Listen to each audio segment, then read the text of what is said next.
pleasure and privilege of knowing for decades now. I still remember my very first time at the Cannes Film Festival, where I saw her breakthrough film, Bend It Like Beckham. And you know, it was a packed hall, and I remember watching it very clearly with my father.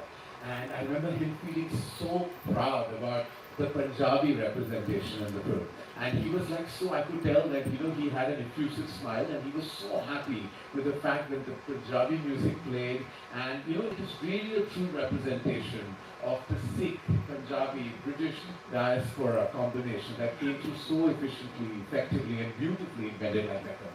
From then on, Gurinder has gone on from strength to strength and really pushed boundaries by also actually opening doors for our culture in the West. She's walked a fine line but done it so beautifully and so effectively. And today, with her recent film that moved all of us, I remember watching this film and being so moved by it, that Christmas Karma has really been great for everyone's karma cycle. And congratulations to this absolutely stunning movie film. Thank you.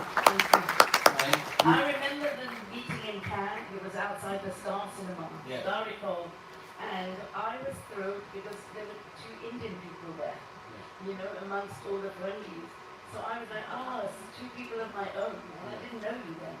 And I remember your father absolutely beaming. And then I went up to say hello, and then he patted me on the back and said, Shabash, Shabash, which actually meant a lot because I just lost my father a couple of years before. So to have that, you know, blessing from him was really amazing. I remember that moment.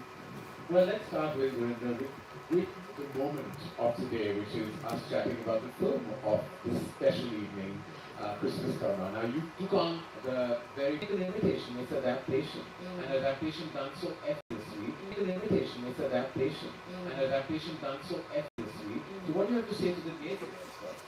Well, I think as I said in my introduction, what I do is make films from my perspective. My perspective is being British, being Indian, being Punjabi, being a mother, coming from an ancestral cycle which encompasses partition, and refugees coming from that side to India, to Africa, to Britain. So I carry all those things with me, and when you're a child of parents and grandparents that have been through that, you're always carrying the sort of struggle of your ancestors, but you're also wanting to celebrate their successes. So that's why my films are often quite bipolar. You know, they get very serious because they deal with some of the struggles of having those fusion identities, but at the same time I refuse to be pigeonholed because the West, I think, often likes to see us as problems and tell our stories as problems. I always try and subvert that by saying, yeah, this all happens, but